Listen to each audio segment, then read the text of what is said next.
მოგესალმებით ალბათონებო და ბატონებო. პირველ რიგში მადლობა მინდა გადაგიხადოთ კალბატონებზია და მომიწვია და არაჩვეულებრივი ღონისძიებაზე.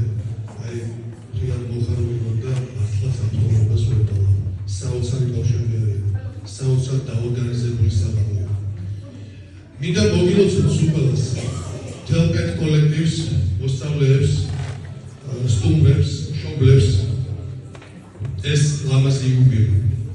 ეს წლები მარტო წლები არ არის, ეს არის თქვენი პედაგოგების სულ ძალიან დიდი ღვაწლი, ჩადებული შრომა, რომელიც რა თქმა უნდა მომავალ თაობაზე აისახება.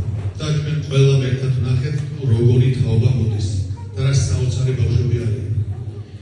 მე ვიტყოდი ვისარგებლობდი შემთხვევით აქ არაჩვეულებრივი ხალხი განათლების სისტემიდან გამოგზავნდნენ და მოწოდეს ბავშვებს მომავალში თავიანთ უნივერსიტეტებში გაეგრძელებიათ სწავლა. სწავლას არაფერი არ ჯობია, მაგრამ მეც ჩემი კუთხით ვიტყოდი, რომ ბიჭებს განსაკუთრებით მოგიწოდეთ, რომ პირველ რიგში სამხედრო სამსახური გავიაროთ და სწავლა იქაც არის. სწავლას ყოველთვის მოესწავლა.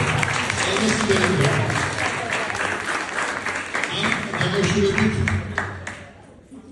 ამასთან დაკავშირებით მე მინდა მე გახლავართ თავდაცვის სამინისტროს გენერალური შტაბის მოქმედი ოფიცერი, მაგრამ ამავდროულად გახლავართ წერალთა კავშირის წევრი, მწერალი, პოეტი და მინდა რამოდენიმე ლექსი შემოგთავაზოთ ამ ღონისძიებას ნამდვილად მოუხდებოდა, თუ თავს არ შეგაცეთ.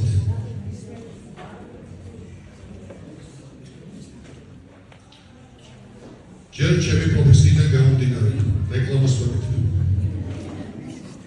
ხელოვნებაა ჯარისკაცობა. კვლავის რბდებიან ალგებში მგლები, ზოგს არ სწავლდებათ ვერიკაცობა, როცა ქვეყნისთვის უსიტყვოდ გვდები. ხელოვნებაა ჯარისკაცობა. ცხელბულს ვერასდროს აცივებს ქარი, ჩვენ ისევ გავშლით ფსოუსთან კარვებს, ვერ შეგვაშინებს წვიმა და დარი, დროც ბრძოლის წყურვილს ვერ გააქარვებს. კვლავ სწრაფად გარბის წუთები მარგი, ოჯახი გველის იქ სადაც არ ვარ, ჯარში კი ყველას ერთი გვაქვს დარდი, ერთი ჩონგურის წინებად ჩაგვარდი. არ დავთმობთ ნამუს სიცოცხლის ფასად, სისხლს დავაყენებთ ციდან მიწამდე, შევეწირებით კვლავ ერთი ასად, ვიბრძვით, ვილოცებთ უყურისამდე. კვლავ იზრდებიან ალგებში მგლები, ზოგს არ სწავლდებათ ვერიკაცობა, მაშინ როდესაც ქვეყნის